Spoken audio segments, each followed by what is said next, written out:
اعوذ باللہ من الشیطان الرجیم بسم اللہ الرحمن الرحیم الحمد للہ رب العالمین۔ بات ہماری وجود ذہنی میں ملا ہادی سبزواری کے اشکال میں چل رہی تھی۔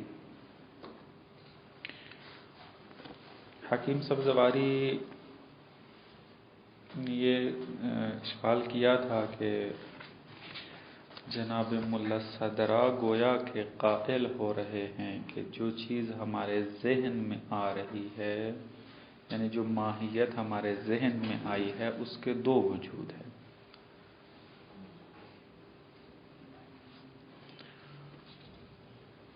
ایک وجود فی نفس ہی ہے اس کا، یعنی خود صورت ذہنیہ کا وجود، اور دوسرا وجود لغیر ہی کہ وہ صورت ذہنیہ حاصل ہے کس کے لیے؟ نفس کے لیے۔ بس ایک مرتبہ یہ حاصل للنفس ہے اور ایک مرتبہ کیا ہے؟ یہ خود اس کا اپنا وجود ہے اور حاکی ہے۔ خلاصہ جو اشکال تھا حکیم سبزواری کا وہ یہ تھا کہ صورت ذہنیہ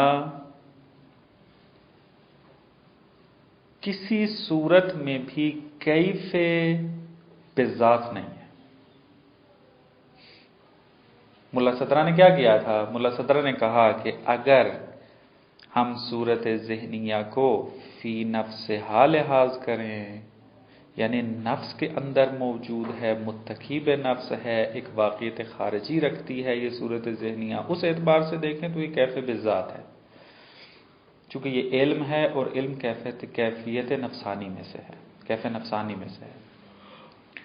علم شجاعت کی طرح ہے، شجاعت جس طریقے سے انسان کے اندر حاصل ہوتی ہے یہ کیف نفسانی ہے۔ علم بھی اسی طریقے سے اگر آپ دیکھیں تو وہ کیف نفسانی ہوگا۔ لیکن اب صورت ذہنیہ کو کہ جو آپ کے ذہن میں آئی ہے اس کو آپ حکایت کے اعتبار سے دیکھیں تو اس کے اوپر کیف کا اطلاق نہیں ہوتا، اگرچہ اس کو کیف بالعرض کہا جاتا ہے۔ کیوں؟ اس لیے چونکہ وجود ذہنی، ذہن کے اندر جو چیز آئی ہے وہ ایک ہی وجود رکھتی ہے، اس کے اعتبار مختلف ہیں۔